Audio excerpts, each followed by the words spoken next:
السلام عليكم ورحمة الله تعالى وبركاته. الحمد لله رب العالمين والصلاة والسلام على أشرف المرسلين وعلى آله وصحابه الفائزين برضا الله أما بعد. رب زدنا علما وحلما وفهما وعقلا وأدبا كاملا رب تمم بالخير والسعادة. ബഹുമാനമുള്ള ഫിഖ്ഹ് മസ്അല ക്ലാസ് റൂമിലെ ബഹുമാനികളെ, അസ്സുആൽ വൽ ജവാബ് ക്ലാസ് റൂമിലെ ബഹുമാനികളെ, അതുപോലെ സഹോദര സഹോദരിമാരെ, പരിശുദ്ധ റസൂൽ മുഹമ്മദ് റസൂലുള്ളാഹി സ്വല്ലല്ലാഹു അലൈഹി വസല്ലം ആ പ്രവാചകന്റെ ജന്മം കൊണ്ട് പരിശുദ്ധമാക്കപ്പെട്ട, പരിശുദ്ധിയുടെ പരിമളം പരത്തുന്ന മഹത്തായ റബീഉൽ അവ്വൽ മാസത്തിലൂടെ നാം സഞ്ചരിച്ചു കൊണ്ടിരിക്കുമ്പോൾ ആ പ്രവാചകന്റെ ജീവിത ചരിതങ്ങളും മറ്റും മനസ്സിൽ പകർത്തിക്കൊണ്ട്, ജീവിതത്തിൽ പകർത്തിക്കൊണ്ട് അനുകരണ ബോധവും ശക്തിയുമുള്ള ഒരു ഉമ്മത്തായി മുന്നോട്ട് പോവാൻ നമുക്ക് കഴിഞ്ഞു എങ്കിൽ അതുതന്നെയാണ് നമ്മുടെ വിജയത്തിന്റെ അടിസ്ഥാനം എന്നത് വളരെ വ്യക്തമാണ്. കാരണം പരിശുദ്ധ ഖുർആൻ നമ്മോട് പറഞ്ഞിട്ടുള്ളതും അത് തന്നെയാണ്. അത്തിഉല്ലാഹ വ അത്തിഉർ റസൂൽ, അല്ലാഹുവിലേക്ക് വഴിപ്പെടുക, അല്ലാഹുവിന്റെ പ്രവാചകനുക്ക് വഴിപ്പെടുക. ഖുൽ ഇൻ കുൻതും തുഹിബ്ബൂന അല്ലാഹ ഫത്തബിഊനി യുഹിബ്ബുകുമുല്ലാഹ് യഗ്ഫിർ ലക്കും ദുനൂബക്കും എന്നാണ്. നിങ്ങൾ അള്ളാഹുവിനെ ഇഷ്ടപ്പെടുന്നെങ്കിൽ നിങ്ങൾ എന്നോട് പിൻപറ്റുക, എന്നാൽ നിങ്ങൾ യുഹിബ്ബുകുമുല്ലാഹ്, അള്ളാഹു നിങ്ങൾ ഇഷ്ടപ്പെടും എന്നാണ്. ആ പ്രവാചക സ്നേഹവും പ്രവാചക അനുകരണവും ഉണ്ടാക്കിയെടുക്കുമ്പോൾ അള്ളാഹു റബ്ബുൽ ഇസ്സത്ത് സുബ്ഹാനഹു വ തആലയുടെ സ്നേഹത്തിനും അത് കാരണമാകുമെന്ന് മാത്രമല്ല, നമ്മിൽ നിന്നുന്ന പാകപ്പിഴവുകൾ, തെറ്റുകുറ്റങ്ങൾക്ക് അത് പൊറുക്കപ്പെടാനും കാരണമാകുമെന്ന് പറഞ്ഞു. മാത്രവുമല്ല, നമ്മുടെ ജീവിതത്തിന്റെ നികല മേഖലകളും, ഒരു മനുഷ്യന്റെ ജീവിത സഞ്ചാരം, ആ ജീവിത പാത, ആ ജീവിതമാകുന്ന നൗക കപ്പല്, അതിന്റെ പ്രയാണം, അതിന്റെ ആ സമുദ്രത്തിൽ സഞ്ചരിക്കുന്ന ഏതെല്ലാം ഘട്ടങ്ങളും സമയങ്ങളുമുണ്ടോ അവിടങ്ങളിലൊക്കെയും പ്രവാചക ചര്യയാണ് നാം മുന്നിൽ കാണേണ്ടതും, പ്രവാചക ചര്യയാണ് നാം പകർത്തേണ്ടതും.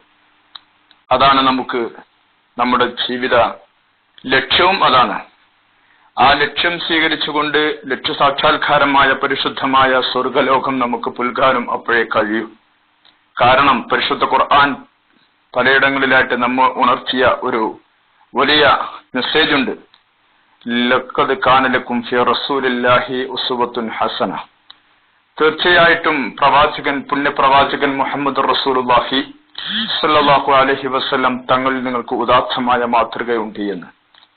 ആ പ്രവാചകന്റെ നിരീക്ഷണങ്ങളും ആ പ്രവാചകന്റെ വാക്കിലൂടെ നമ്മെ പഠിപ്പിച്ചിട്ടുള്ള സകല കാര്യങ്ങളും അതിന്റെ തെളിവും കൂടിയാണ്. ഓരോന്നെടുത്ത് പരിശോധിച്ചു നോക്കിയാൽ നമുക്കറിയാം. ചെറിയൊരു കാര്യം, മഹാനായ പ്രവാചകൻ പുണ്യ നബി കരീം സല്ലല്ലാഹു അലൈഹി വസല്ലം നമ്മോട് ആജ്ഞാപിച്ചു, പറഞ്ഞു, സുന്നത്തായിട്ട് നിങ്ങൾ നിന്ന് കുടിക്കാൻ പാടില്ല, നിങ്ങൾ ഇരുന്നു കൊണ്ടാണ് കുടിക്കേണ്ടത്, വെള്ളം കുടിക്കേണ്ടത്. അതിന്റെ ആദാബ്, അതിന്റെ മര്യാദ, അതിന്റെ ചിട്ട നമ്മെ പഠിപ്പിച്ചു. മുസ്ലിം ഉമ്മത്ത് ചിന്തിക്കണം. ഇന്ന് ആധുനിക ഗവേഷകർ ഈ പറഞ്ഞ വാക്കുകളെയൊക്കെ പരീക്ഷണത്തിന് വിധേയമാക്കി.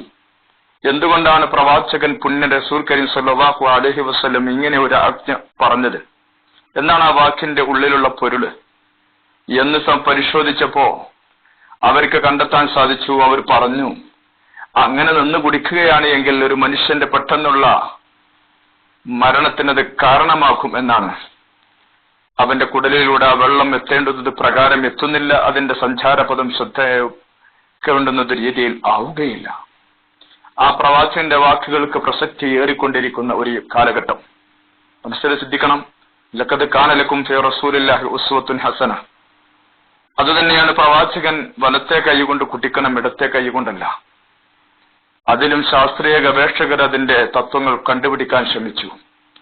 നമുക്കറിയാം, ഒരു പാനീയോ മറ്റോ അതിന്റെ നമ്മുടെ വായുടെ അകത്തേക്ക് ചെന്നിട്ട് അതിന്റെ പ്രവർത്തനങ്ങൾ നടക്കുമ്പോൾ അതിന് കൊടുക്കേണ്ടുന്ന ഒരു കമ്മ്യൂണിക്കേഷൻ, ഒരു ബന്ധമുണ്ട്. ആ ബന്ധം വരേണ്ടത് വലതുഭാഗത്തു കൂടെയാണ് എന്ന് ഗവേഷകർക്ക് കണ്ടുപിടിക്കാൻ കഴിയും.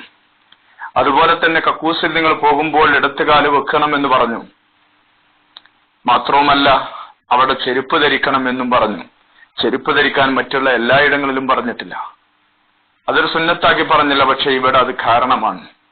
നമുക്കറിയാവുന്ന സൂക്ഷ്മാണുക്കളായ ബാക്ടീരിയകളും മറ്റും ശരീരത്തിൽ കയറി പിടിച്ചുകൊണ്ട് രോഗമുണ്ടാവാതിരിക്കാൻ അത് കാരണം നിങ്ങൾ തലമറക്കണം എന്ന് പറഞ്ഞു. അതിന്റെ ബാഹ്യമായ അടയാളങ്ങളിൽ നിന്ന് സ്ഥിരപ്പെട്ട് കഴിഞ്ഞു. കാരണം കാലിൽ തട്ടിയാൽ അത് പെട്ടെന്ന് പിന്നെ ചെല്ലുന്നത് എവിടേക്കാണ്? തലയിലേക്കാണ്. നമുക്കറിയാം തണുപ്പ് സീസൺ വരുമ്പോൾ നമ്മൾ ആദ്യമായിട്ട് തണുപ്പിനെ ചെറുക്കാൻ വേണ്ടി കാലിൽ സോക്സും തലയിൽ നമ്മളൊരു ക്യാപ്പ് ഇടുകയാണ്. അതേസമയത്ത് മുഖത്തോ അതല്ലെങ്കിൽ കയ്യിലോ നമ്മൾ ഉപയോഗിക്കാൻ പെട്ടെന്ന് ശ്രമിക്കുന്നില്ല. അതിന്റെ ആവശ്യം വരുന്നില്ല. കാരണം ആ ഒരു രീതിയിൽ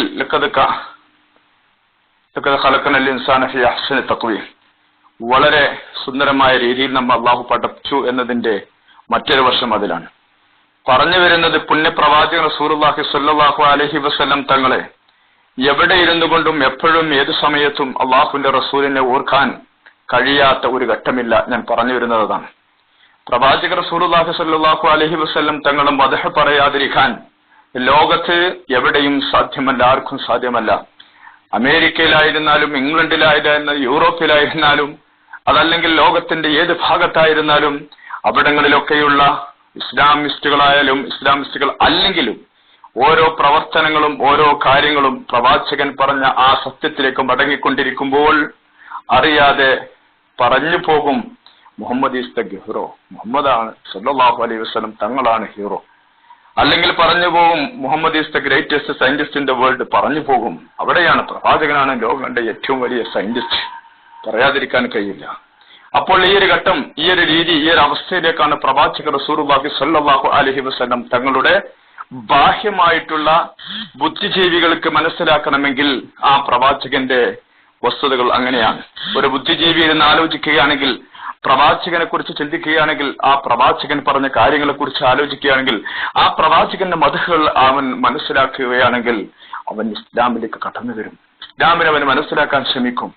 അപ്പോഴും അവിടെയും അവർക്ക് അടിസ്ഥാനപരമായിട്ട് മനസ്സിലാക്കാൻ കഴിയുന്നത് പ്രവാചകനോടുള്ള ആദരവ്, ആ പ്രവാചകന്റെ മദ്ഹ് മനസ്സിലാക്കുന്നത് കൊണ്ട് തന്നെയാണ്. യൂണിവേഴ്സിറ്റികൾ പഠിക്കുമ്പോൾ മറ്റും ഇത് വളരെ പ്രകടമായിട്ട് അവർക്ക് മനസ്സിലാക്കിയെടുക്കാനും സാധിക്കുന്നുണ്ട്. അവിടെയാണ് മുഹമ്മദ് റസൂലുള്ളാഹി സ്വല്ലല്ലാഹു അലൈഹി വസല്ലം. നമുക്കറിയാലോ, പഴയകാലത്ത് നമ്മുടെ ഇന്ത്യ രാജ്യം ഭരിച്ചവരൊക്കെയും ആ ഒരു സ്നേഹവും ആ ഒരു ബന്ധവും ആ ഒരു ബഹുമാനവും കാണിക്കുക തന്നെ ചെയ്തിരുന്നു. നമുക്കറിയാം, ഇന്ത്യ രാജ്യം ഭരിച്ച ഔറംഗസീബ് പണ്ഡിതന്മാർക്ക് വരെ ക്ലാസ് എടുത്ത് കൊടുത്തിരുന്ന ഒരു മഹാനാണ്. ആ മഹാൻ ഒരിക്കൽ പോലും പ്രവാചകനോടുള്ള ആദരവ് കൊണ്ട്, പ്രവാചകനോടുള്ള സ്നേഹം കൊണ്ട്, പ്രവാചകനോടുള്ള ആ അചഞ്ചലമായ വിശ്വാസത്തിന്റെ ഭാഗമുണ്ടായതുകൊണ്ട് ഒരിക്കൽ പോലും പ്രവാചകനെ എങ്ങനെയാണ് ബഹുമാനിച്ചിരുന്നതെന്ന് അദ്ദേഹത്തിന്റെ കേൾക്കുമ്പോൾ അദ്ദേഹത്തിന്റെ സ്വഭാവങ്ങൾ, അദ്ദേഹത്തിന്റെ രീതികൾ മനസ്സിലാക്കിയാൽ നമുക്ക് കാണാൻ സാധിക്കും. ചരിത്രം പഠിക്കുമ്പോൾ നമുക്കറിയാം, ഔറംഗസീബ് ക്ലാസ് എടുക്കുമ്പോൾ ചില സന്ദർഭങ്ങളിൽ ഗുലി എന്ന് വിളിക്കാറുണ്ടായിരുന്നു. എന്താണ് ഗുലി? അദ്ദേഹത്തിന്റെ പരിചാരകനാണ്. അദ്ദേഹത്തിന് ഒത്താശ ചെയ്തു കൊടുക്കുന്ന ആളാണ്. അദ്ദേഹം വരുന്നു, എന്നിട്ടോ അദ്ദേഹം ഒരു സമയം പ്രസംഗിച്ചു കൊണ്ടിരിക്കുമ്പോൾ അദ്ദേഹം ഗുലി എന്ന് പറഞ്ഞു. അദ്ദേഹം ഒരു പാത്രം വെള്ളവുമായിട്ട് ഓടി വരുന്നു. ആ വെള്ളം കൊടുന്നിട്ട് മഹാനായ ഔറംഗസീബ് അതിൽ ഒളു ചെയ്തു. എന്നിട്ട് വീണ്ടും പ്രസംഗം തുടർന്നു. കഴിഞ്ഞപ്പോൾ അദ്ദേഹത്തോട് അന്വേഷിച്ചു, എന്താണ് നിങ്ങൾ ഗുലി എന്ന് പറഞ്ഞപ്പോൾ നിങ്ങളുടെ പരിചാരകൻ ഓടി വരികയും പരിചാരകനോടാണ് ചോദിക്കുന്നത്, എന്താണ് അദ്ദേഹം വുളു എടുക്കുകയും പിന്നെ പ്രസംഗിക്കാനും ക്ലാസ് എടുക്കാനും തുനിഞ്ഞത്?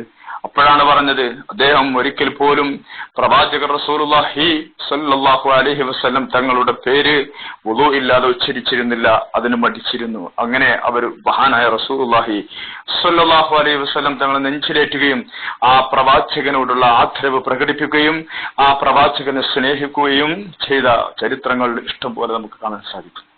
അങ്ങനെയാണ്. അതുകൊണ്ട് തന്നെ നമുക്കറിയാം, പ്രവാചകനെ സമാധാനിപ്പിച്ചുകൊണ്ട് തന്നെ, പ്രവാചകനെ മാത്രം എടുത്ത് ഉദ്ധരിച്ചുകൊണ്ട് പരിശുദ്ധ ഖുർആൻ ഒരു സൂക്തം തന്നെ ഇറക്കി. ഒരു സൂക്തം തന്നെയുണ്ട്. നമുക്കറിയാം, വല്ലുഹ വല്ലൈലി ഇദാ സജ മാ വദ്ദഅക റബ്ബുക വമാ ഖല വലല്ലാഖിറതു ഖൈറുൽ ലക മിനൽ ഊല വലസൗഫ യുഅതീക റബ്ബുക ഫതർദാ അലം യജിദക യതീമൻ ഫആവ എന്ന് പറഞ്ഞിട്ട് ഇങ്ങനെ തുടങ്ങുകയാണ്. ആലോചിച്ചു നോക്ക്. അല്ലാഹു സുബ്ഹാനഹു വ തആല പരിശുദ്ധ റസൂൽ കരീം സല്ലല്ലാഹു അലൈഹി വസല്ലം തങ്ങളെ മാത്രം എടുത്ത് പുകഴ്ത്തിക്കൊണ്ട് പറയുകയാണ്, പ്രവാചകനെ സമാധാനിപ്പിക്കുകയാണ്. വല്ലഹ വല്ലൈലി ഇദാ സജ. വഹയിന്റെ ഘട്ടം മുറിഞ്ഞപ്പോൾ മുശ്രിക്കുകളുടെ പാപം, മുശ്രിക്കുകളുടെ വാക്കുകൾ പെരുത്തുപോയി. അവരിപ്പോൾ പ്രവാചകനെ ഒഴിവാക്കിയിട്ടുണ്ട്, അവൻ എവിടുന്നൊക്കെ എന്തൊക്കെയോ കിട്ടിയിരുന്നു എന്നൊക്കെ പറഞ്ഞപ്പോൾ അല്ലാഹു സുബ്ഹാനഹു വ തആല അവിടെ അതിന് മറുപടി കൊടുക്കുകയാണ്. വല്ലൈലി ഇദാ സജ മാ വദ്ദഅക റബ്ബുക വമ ഖല. അല്ലാഹു നിങ്ങളെ ഉപേക്ഷിച്ചിട്ടില്ല, നിങ്ങളോട് വെറുപ്പൊന്നുമില്ല എന്ന് പറഞ്ഞിട്ട് പറഞ്ഞു, നിങ്ങൾക്ക് ഏറ്റവും ഉത്തമമായിട്ടുള്ളത് വലല്ലാഖിറതു ഖൈറുൽ ലക മിനൽ ഊല. ഭൗതിക ലോകത്തെക്കാട്ടിലും നിങ്ങൾക്ക് ഉത്തമമായിട്ടുള്ളത് നിങ്ങൾക്ക് പാരത്രിക ലോകമാണ് എന്ന് പറഞ്ഞു. എന്നിട്ട് പറഞ്ഞു വലസൗഫ യുഅതീക റബ്ബുക ഫതർദാ. ഇവിടെ ഒന്ന് ചിന്തിക്കേണ്ടതുണ്ട്. ഒരു മനുഷ്യനെ എത്രത്തോളം നമ്മെ സ്നേഹിക്കുന്ന ഒരാളോട് നാം എത്രമാത്രം കടപ്പാടുള്ളവരാണ്, എത്രമാത്രം സ്നേഹം പുലർത്തുന്നവരാണ്, ആ വ്യക്തിക്കും വേണ്ടി നാം എന്തൊക്കെ ചെയ്യാൻ തയ്യാറുള്ളവരാണ്. നമുക്കറിയാം, നമ്മൾ ജോലി ചെയ്യുന്ന ഫാക്ടറിയിൽ, കമ്പനിയിൽ നമ്മുടെ മുതലാളി നമുക്ക് ലേശം കാശ് കൂടുതൽ തന്നാൽ അദ്ദേഹത്തോടുണ്ടാവുന്ന മാനസികമായ ഒരു ബന്ധം എത്രയാണ്? അങ്ങനെയല്ലേ? അതുപോലെ നമ്മൾ സ്നേഹിക്കുന്ന ആളുകളോട് നാം കാണിക്കുന്ന ബന്ധങ്ങൾ എങ്ങനെയാണ്? ആലോചിച്ചു നോക്ക്. എന്നാൽ നമുക്ക് എല്ലാവർക്കും ലോകത്തുള്ള മനുഷ്യന് മുഴുവനും നാളെ മഹ്ശറയിൽ ഒരുമിച്ച് കൂടെ പെടേണ്ടി വരും എന്നുള്ളതിൽ യാതൊരു തർക്കവുമില്ല. എല്ലാവർക്കും അതിൽ ഒരേ അഭിപ്രായമേ ഉള്ളൂ. എങ്കിൽ പ്രവാചകനോട് അള്ളാഹു പറഞ്ഞ വാക്കെന്താണ്? വലസൗഫ യുഅതീക റബ്ബുക ഫതർദാ. വലസൗഫ യുഅതീക റബ്ബുക. നിങ്ങൾ ഇഷ്ടപ്പെടുത്തുന്ന രീതിയിൽ നിങ്ങൾക്ക് തരികയും നിങ്ങളെ തൃപ്തിപ്പെടുത്തുകയും ചെയ്യും നാളെ ആഖിറത്തിൽ, അതായത് സ്വർഗം നിങ്ങൾക്ക് തരുമെന്നുള്ള ഉറപ്പങ്ങ് കൊടുക്കുമ്പോൾ ലോകത്തിന്റെ നേതാവായ റസൂലുള്ളാഹി സ്വല്ലല്ലാഹു അലൈഹി വസല്ലം തങ്ങള് പൊട്ടിക്കരയുകയാണ്. ആലോചിച്ച് നോക്കൂ. തഫ്സീറുകൾ അതാ എടുത്തു നോക്കിയാൽ വിശാലമായ അർത്ഥതലങ്ങൾ ഇതിൽ കാണാം. ആ പ്രവാചകൻ പൊട്ടിക്കരയുകയാണ്. ആ പൊട്ടിക്കരഞ്ഞപ്പോൾ സഹാബത്തിന്റെ അന്വേഷണത്തിന് മറുപടി പറഞ്ഞത്, പ്രവാചകൻ എന്താണ് പറഞ്ഞത്? ഞാൻ തൃപ്തിപ്പെടണമെങ്കിൽ എന്റെ ഉമ്മത്തികൾ ഒറ്റാള് പോലും നരകത്തിൽ ഇല്ലാതിരിക്കണം, അപ്പോഴേ എനിക്ക് തൃപ്തി വരികയുള്ളൂ. അങ്ങനെ നമ്മോട് സ്നേഹം പ്രകടിപ്പിക്കപ്പെട്ട ഒരു പുണ്യ പ്രവാചകൻ റസൂലുള്ളാഹി സ്വല്ലല്ലാഹു അലൈഹി വസല്ലം. ആ പ്രവാചകന്റെ മനസ്സിൽ നിന്ന് മായുമോ? ആ പ്രവാചകൻ ജനിച്ച ദിനം വരുമ്പോൾ നമ്മൾ ആവേശഭരിതരാവുകയില്ലേ? ആ പ്രവാചകന് വേണ്ടി മദ്ഹ് പറയാൻ നമുക്ക് ഒരുമിച്ച് കൂടെ പെടേണ്ടതില്ലേ? ആ പ്രവാചകന് വേണ്ടി നമ്മൾ മദ്ഹ് പറയുകയില്ലേ? ഇവിടേക്കെയും പിഴവ് പറ്റി അല്ലെങ്കിൽ തെറ്റുപറ്റി, ലക്ഷ്യമുണ്ടോ രേഖയുണ്ടോ എന്ന് അന്വേഷിക്കുന്നതിന് മുമ്പ് അതിലേക്ക് ഇറങ്ങും. നമുക്കൊരു ഡോക്ടറെ ഫ്രീ ആയിട്ട് ചികിത്സ നടത്തിയാൽ നമ്മൾ ആ ഡോക്ടറോട് ഇത്രമാത്രം ബഹുമാനവും സ്നേഹവും കിട്ടുന്നതാണ്. എങ്കിൽ നാളെ ആഖിറത്തിൽ രക്ഷപ്പെടാനുള്ള ചികിത്സക്ക് നമുക്ക് ഒന്നും മേടിക്കാതെ നമ്മെ രക്ഷപ്പെടുത്തുന്ന പുണ്യ പ്രവാചകർ റസൂലുള്ളാഹി സ്വല്ലല്ലാഹു അലൈഹി വസല്ലം, ആ പ്രവാചകനല്ലേ ലോകത്തെ ഏറ്റവും വലിയ ഡോക്ടർ. ആലോചിച്ചു നോക്കൂ. കോടതികളിൽ നമ്മൾ റെക്കമെൻഡിന് ഓടിച്ചാടി നടക്കുന്നുണ്ട് എങ്കിൽ എവിടെയും അവിടുത്തെ ആ റെക്കമെൻഡ് ചെയ്യാൻ ഒരാൾക്കും കഴിയാതെ വരുമ്പോൾ ഓരോരുത്തരും ഓടിപ്പോവുകയാണ്. ഓരോ പ്രവാചകന്മാരും കൈയൊഴുകയാണ്. ആ പ്രവാചകന്മാർ കൈയൊഴിയുമ്പോൾ പ്രവാചകനാണല്ലോ നമുക്ക് അവിടെ രക്ഷയായിട്ട് റെക്കമെൻഡ് ചെയ്യുന്നത്. ആ പ്രവാചകനെ നാം അംഗീകരിക്കുകയില്ലേ, സ്നേഹിക്കുകയില്ലേ? ഒരു കോടതിയിൽ കയറുമ്പോൾ ആ കോടതിയുടെ ജഡ്ജി തന്നെ നമ്മോട് അനുഭാവം കാണിക്കുന്നു എങ്കിൽ ആ കോടതിയിലെ ജഡ്ജിയോട് നാം എങ്ങനെയാണ് പെരുമാറുക? ആലോചിച്ചു നോക്കാനില്ലേ? എത്രയുണ്ട്? അതാണ് മനസ്സിലാക്കേണ്ടത്. എന്നാൽ ഈ പ്രവാചകൻ ഇങ്ങനെയൊക്കെ ഇതേ രീതിയിൽ നമുക്ക് മനസ്സിലാക്കി തോന്നുന്നതൊക്കെ അത് കാനലക്കും ഫീ റസൂലില്ലാഹി ഉസ്വത്തുൻ ഹസന, നല്ല ഉദാത്തമായ മാതൃകയുണ്ട് എന്ന് പഠിപ്പിച്ചു തന്നിട്ടുണ്ട്. ആ പ്രവാചകനെ എവിടെ നോക്കിയാലും കാണാൻ സാധിക്കും. എന്നാൽ ഇങ്ങനെയൊക്കെ ഞാൻ പറഞ്ഞ നേരത്തെ എവിടെ നോക്കിയാലും നാം അംഗീകരിക്കുന്നവരും അംഗീകരിക്കാത്തവർക്കും, ബുദ്ധിജീവികളല്ലാത്തവർക്കും, നിരീശ്വരവാദിക്കും യുക്തിവാദിക്കും ഒക്കെയും എപ്പോഴും ആലോചിച്ചു നോക്കിയാൽ അവരെയൊക്കെയും അത്ഭുതപ്പെടുത്തുന്ന, അതിശയപ്പെടുത്തുന്ന ജീവിത രീതിയും മാർഗരേഖയും സ്നേഹബന്ധവും ഉണ്ടാക്കാൻ ഉതകുന്ന സ്വഭാവത്തിന്റെ ഉദാത്ത മാതൃക കാണിച്ചുകൊണ്ട് പ്രവാചകൻ നമുക്ക് പ്രബോധന വീതിയിലേക്ക് വന്നു, നമ്മളെ നയിക്കുകയും ചെയ്തു. അതുകൊണ്ട് തന്നെ പരിശുദ്ധ ഖുർആൻ എടുത്തു പറഞ്ഞു. അടുത്ത സൂറയിൽ കാണാം, അള്ളാഹുവിന്റെ പ്രവാചകനെ പറയിൽ ഉയർത്തിയിരിക്കുന്നു. എവിടെങ്കിലും ഏതെങ്കിലും കോണില് ഏതെങ്കിലും ഒരാള് അപശബ്ദം പുറപ്പെടുവിച്ചുവെങ്കിൽ അതിനെതിരിലല്ല, കോടാനക്കോടി ജനങ്ങളുടെ ലോകത്തിന്റെ ഓരോ സെക്കൻഡിലും പ്രവാചകന്റെ പേര് പറഞ്ഞുകൊണ്ടിരിക്കുകയാണ്. എവിടൊക്കെ അഷ്ഹദു അല്ലാ ഇലാഹ ഇല്ലല്ലാഹ് വ അഷ്ഹദു അന്ന മുഹമ്മദർ റസൂലുള്ളാഹ്. ബാങ്കിന്റെ വിളിയാളം ലോകത്ത് എല്ലാ ഭാഗത്തും. ഭൂമി ഉരുണ്ടതാണല്ലോ.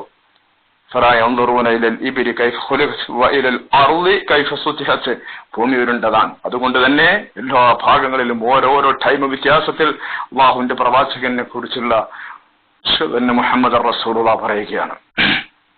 എങ്കിൽ ഇന്ന് അവിടെയും സംശയം ഉണ്ടാക്കപ്പെടുന്ന രീതിയിൽ ചില കോണുകളിൽ നിന്നും അപശബ്ദങ്ങൾ ഉയർന്നു വരുന്നുണ്ട്. അതിനി നമ്മുടെ നാട്ടിലേക്കും പടർന്ന് പന്തിരിക്കും. അതും പറയാൻ ഇനി പിന്നോട്ട് പോവേണ്ടി വരില്ല. അപ്പോൾ അതും നമ്മൾ കേൾക്കേണ്ടി വരും. കരുതിയിരിക്കണമെന്ന് സൂചിപ്പിക്കുകയാണ്. കാരണം നമ്മുടെ അടുത്ത നാടുകളിലൊക്കെയും അഷ്ഹദു അല്ലാ ഇലാഹ ഇല്ലല്ലാഹ് വ അഷ്ഹദു അന്ന മുഹമ്മദ് റസൂലുള്ളാഹ്, ആ അഷ്ഹദു അല്ലാ ഇലാഹ ഇല്ലല്ലാഹയുടെ കൂടെ അഷ്ഹദു മുഹമ്മദ് റസൂലുള്ളാഹ് പറയാൻ പാടില്ല. അങ്ങനെ പറയുമ്പോഴത്തേന് അത് ഇസ്ലാമിന് തെറ്റിപ്പോകുമെന്ന പ്രചാരണം ഇന്ന് നടന്നുകൊണ്ടിരിക്കുന്ന ചില ഭാഗങ്ങളുണ്ട്. ബംഗ്ലാദേശ് പോലുള്ള രാജ്യങ്ങളിൽ അതിന് കൊടികെട്ടി അതിന്റെ സ്റ്റേജ് ഉണ്ടാക്കി പറയുന്നവരുണ്ട്. ഇനി അതും കടമെടുത്ത് വൈകാതെ ചിലപ്പോൾ നമ്മുടെ മുമ്പിലേക്ക് വന്നെങ്കിൽ അത്ഭുതപ്പെടാനൊന്നും ഉണ്ടാവില്ല. അത് അങ്ങനെയൊക്കെയാണ്. അപ്പോഴും അതിന്റെ പിന്നിലും ആളുണ്ടാവും. അങ്ങനെ തന്നെ അല്ലേ, ഇങ്ങനെ തന്നെ അല്ലേ എന്നുള്ള അഭിപ്രായ പ്രകടനങ്ങൾ പറയാനും ദജ്ജാല് വരുമ്പോൾ ബാക്കിൽ ഓടിക്കൂടുന്നത് പോലെ ഏത് കേട്ടാലും പിന്നിൽ പോവാൻ ഒരു പറ്റം ആളുകൾ ഉണ്ടാവും.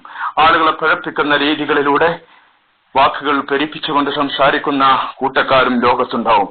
പക്ഷെ പരമ്പരാഗതമായും മനസ്സിലാക്കപ്പെടാൻ സത്യസന്ധമായും ലക്ഷ്യങ്ങളും രേഖകളും നിറഞ്ഞുള്ള ഒരു അവസ്ഥയിൽ മഹാനായ പ്രവാചകർ റസൂലുള്ളാഹി സ്വല്ലല്ലാഹു അലൈഹി വസല്ലം തങ്ങളുടെ മദ്ഹ് പറയലോ അതിന് ഒരുമിച്ച് കൂടുന്നതിലോ ഒന്നും തന്നെ അബുദ്ധിയായിട്ട് കാണപ്പെടേണ്ടതില്ലെന്ന് മാത്രമല്ല, പരിശുദ്ധ ഹദീസ് റസൂൽ സ്വല്ലല്ലാഹു അലൈഹി വസല്ലം തങ്ങൾ തന്നെ പറഞ്ഞിട്ടുണ്ടല്ലോ, ലാ യഖഉദു ഖൗമുൻ, ഒരു സമൂഹം ഇരിക്കുകയില്ല, യദ്കുറൂന അല്ലാഹ തആല, അല്ലാഹുവിനെ അവർ ഓർക്കുന്നു, അങ്ങനെ അവർ ഇരിക്കുകയില്ല, ഹഫത്തുഹുമുൽ മലായിക, മലായികത്ത് അവരെ പൊതിഞ്ഞിട്ടല്ലാതെ, വഗശിയതുഹും അവരെ പൊതിയുന്നു, അർറഹ്മതു അല്ലാഹു സുബ്ഹാനഹു വതആല അനുഗ്രഹം, വദക്കറഹുമുല്ലാഹ് അല്ലാഹു സുബ്ഹാനഹു വതആല അവരെ പ്രകീർത്തിച്ച് പറയുന്നു, ഫീമൻ ഇൻദഹു അല്ലാഹുവിന്റെ അടുക്കലുള്ള മലാഖമാരോട് അവരെ കുറിച്ച് പ്രകീർത്തിച്ച് പറയുന്നു എന്ന് പറയുമ്പോൾ നാം സമ്മേളിക്കുന്നതും ഒരുമിച്ച് കൂടുന്നതും എന്തിനു വേണ്ടിയാണ്? പ്രവാചകർ റസൂലുള്ളാഹി സ്വല്ലല്ലാഹു അലൈഹി വസല്ലം നമ്മൾ സ്വലാത്ത് ചൊല്ലുന്നു, ദിക്റുകൾ ചൊല്ലുന്നു, ഖുർആൻ പാരായണം ചെയ്യുന്നു, ദുആ ചെയ്യുന്നു. ഇതൊക്കെയല്ലയോ ഈ ഹദീസ് അതിന് നമുക്ക് എടുത്ത് ഈ ഹദീസ് നമുക്ക് പാഠം നൽകുന്നില്ലേ? മുസ്ലിം ഇമാം റിപ്പോർട്ട് ചെയ്യപ്പെട്ട ഹദീസാണ്. ഒരിക്കലും ഇതിനെ എതിർക്കപ്പെട്ടതിന് ഒരു വസ്തുത ഇല്ല എന്ന് വളരെ പ്രകടമാണ്, വളരെ വ്യക്തമാണ്, സൂര്യപ്രകാശം പോലെ. അള്ളാഹുവിന്റെ റസൂലിനെ ആദരിക്കുന്ന, ബഹുമാനിക്കുന്ന, സ്നേഹിക്കുന്ന യഥാർത്ഥ മുത്തഖീങ്ങൾ നമ്മെ എല്ലാവരെയും അള്ളാഹു ഉൾപ്പെടുത്തട്ടെ എന്ന പ്രാർത്ഥനയോടെ ചെറിയ വാക്കുകൾ ഇന്ന് നിങ്ങളുടെ മുമ്പിൽ വെക്കുകയാണ്. ഖൈറിനെ പറയാനത് കേൾക്കാനനുസരിച്ച് പ്രവർത്തിക്കാൻ പ്രായോഗികമാക്കാൻ നമുക്ക് അള്ളാഹു തൗഫീഖ് ചെയ്യട്ടെ എന്ന പ്രാർത്ഥനയോടെ അസ്സലാമു അലൈക്കും വറഹ്മത്തുള്ളാഹി തആല വബറകാതുഹു.